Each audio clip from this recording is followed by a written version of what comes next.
গ্রেপ্তারি একজন আইনজীবী।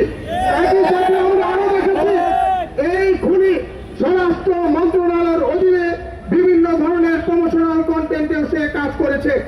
এই সামগ্রিক তথ্যগুলো আমাদের সামনে এটাই প্রতীয়মান করছে যে হাদি হত্যার সাথে এই রাষ্ট্রের অভ্যন্তরের কিছু শক্তি তারা ওতপ্রোতভাবে জড়িত রয়েছে।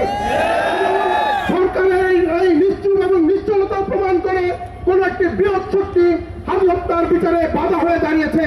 আমরা ইন্টারিম সরকারকে বলতে চাই, রক্তের সাগরের উপরে আপনাকে আমরা চেয়ারে বসেছি, হাদি হত্যার বিচার যদি না হয় আবারও রক্তের বন্যা বইবে। সেই অন্ধকারের শক্তিকে আমরা প্রতিহত করব, হাদি হত্যার বিচার আমরা আদায় করে ছাড়বো ইনশাআল্লাহ। আমরা আধিপত্যবাদী শক্তিকে বলতে চাই, তোমরা আপনার ফাঁদকে হত্যা করে যদি মনে করো বাংলাদেশে আধিপত্যবাদ কায়েম হবে, তোমরা ফলানিকে হত্যা করে যদি মনে করো সীমান্ত তোমাদের আধিপত্যবাদ কায়েম হবে, তোমরা হাদিকে হত্যা করে যদি মনে করো সাংস্কৃতিক অঙ্গনে আধিপত্যবাদ, রাজনৈতিক অঙ্গনে আধিপত্যবাদ বজায় থাকবে, তাহলে তোমরা দিবাস্বপ্নে বিভোর আছো। আমরা প্রত্যেক ঘরে ঘরে হাদি হয়ে উঠবো, আধিপত্যবাদের বিরুদ্ধে প্রাণপণ লড়ে যাবো ইনশাআল্লাহ। এই আশাবাদ ব্যক্ত করে আমি আমার বক্তব্য শেষ করছি। ধন্যবাদ সবাইকে।